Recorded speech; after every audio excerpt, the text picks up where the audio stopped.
भीम, अरे जय भीम। उन्हें जाके कोई समझाए एक बारी कि हमारे समाज ने बाबा साहब का नाम लिया, आदरणीय बहन कुमारी मायावती जी ने संघर्ष किया उनका नाम लेकर, मान्यवर साहब ने उनका नाम लेकर संघर्ष किया, तो हमें यहाँ जीते जी स्वर्ग मिला है।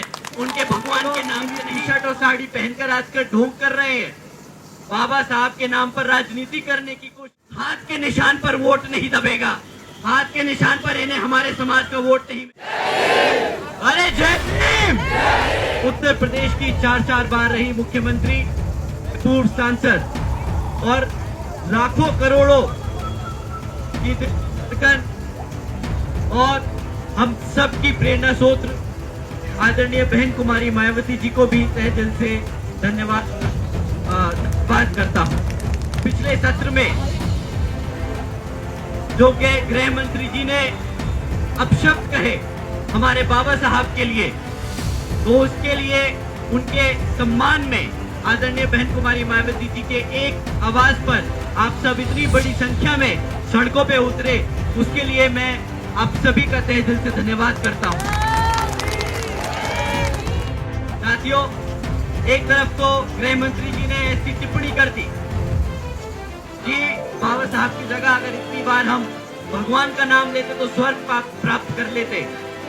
उन्हें जाके कोई समझाए एक बारी कि हमारे समाज ने बाबा साहब का नाम लिया, आदरणीय बहन कुमारी मायावती जी ने संघर्ष किया उनका नाम लेकर, मान्यवर साहब ने उनका नाम लेकर संघर्ष किया, तो हमें यहाँ जीते जी स्वर्ग मिला है। उनके भगवान के नाम से नहीं, हमारे बाबा साहब के नाम से मिला। साथियों,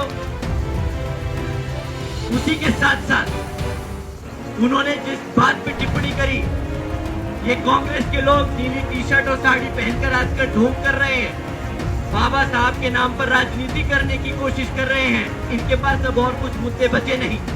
लोकसभा में तो वे बेचारे कॉन्स्टिट्यूशन की किताब लिखाकर हमारे समाज को भटकाते रहे। अब जब रिजर्वेशन की बात आई, जब कास्ट कैटेगराइजेशन में जो रिजर्वेशन की बात आई, उस पे वो चुप्पी साधे बांधे रहे, उनसे एक बार भी उस पर उनसे टिप्पणी नहीं करी। नीली टी शर्ट दिखाई दे रही है, अब उन्हें नीली साड़ी दिखाई दे रही है, अब उन्हें बाबा साहब का अपमान दिख रहा है। 70-75 सालों से जब तक ये राज करते रहे, तब तो बाबा साहब को इन्होंने सम्मान। जब भी कोई इलेक्शन आए तो नीला कपड़ा पहन लो। अभी तक इन्होंने कॉन्स्टिट्यूशन की किताब लेके घूमे, अब इन्होंने टी शर्ट और वो पहन लिया, साड़ी पहन ली नीली। अब बस इनके पास और कोई ज्यादा विकल्प बचा नहीं, बहुजन समाज पार्टी का पटका पहन के और संसद में पहुंच जाए। ये जानते हैं साथियों, ये जानते हैं कि हाथ के निशान पर वोट नहीं दबेगा, हाथ के निशान पर इन्हें हमारे समाज का वोट नहीं मिलेगा। अब इन्हें वोट मिलेगा तो आदरणीय बहन कुमारी मायावती जी के नेतृत्व में रहकर मिलेगा। शांतिपूर्वक दौर जैसा आदरणीय बहन कुमारी मायावती जी ने हमें निर्देश दिए हैं कि हम शांतिपूर्वक यहाँ पर इस मार्च पास्ट को कंडक्ट करेंगे, वहां पर हम अपना ज्ञापन देंगे और अपनी बात बाबा साहब के नारे लगाएंगे, हम आदरणीय बहन कुमारी मायावती जी के नारे लगाएंगे और हम अपने मान्यवर साहब के नारे लगाएंगे। ठीक है साथियों, अपनी बात यही समाप्त करते हुए आप सभी का धन्यवाद। जय भीम, जय भारत।